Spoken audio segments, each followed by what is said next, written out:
அந்த சூழ்நிலை இருந்தது.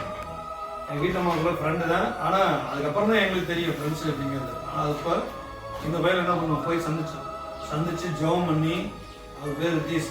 அப்போ அவங்க அம்மா அப்பாக்குள்ள சண்டை, அவங்க அம்மா தான் இருக்காங்க, அவர் வரல, தேனியில் இருந்தார். அப்போ என்ன பண்ணுவோம், போய் சொல்லி கூப்பிட்டு வரணும். அப்போ இப்போ வரைக்கும் என்ன பண்ணுறாங்க, அவங்க எல்லாரும் சபைக்கு வருவாங்க. ஆனால் அவங்க காட்டில் இந்த தம்பியும் இந்த தம்பியோட தங்கச்சி 2 பேரும் ஒவ்வொரு வாரமும் 8 மணிக்கு தான் வந்துடுவாங்க. 10 மணிக்கு தான் ஆராதனை, 10 மணிலேருந்து 1 மணி வரைக்கும் இருக்கும். எத்தனை மணிக்கு வருவாங்க? 8 மணி 8:30 மணிக்கெல்லாம் எங்களுக்கு லட்சம் தாங்க முடியாது. குளிச்சாலும் குளிக்கலாம், ரெடி பண்ணாலும் பண்ணலாம். இவங்க 2 பேர்த்தையும் போய் கூப்பிட்டு வரும்.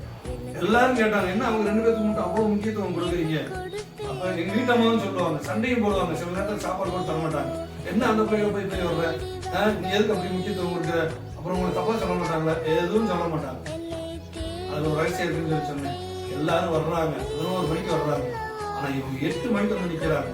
எனக்காக நிக்கிறாங்களா, உனக்காக நிக்கிறாங்களா, எதுக்காக நிக்கிறாங்க? இயேசுக்காக நிக்கிறாங்க. போய் கூப்பிட்டு வரணும். வர்றதுக்கு வண்டி இல்லை, நம்ம ஊருக்கு பஸ் இல்லை, அதனால கிளம்பி நிக்கிறாங்க. நம்ம போய் கூப்பிட்டு வரணும்.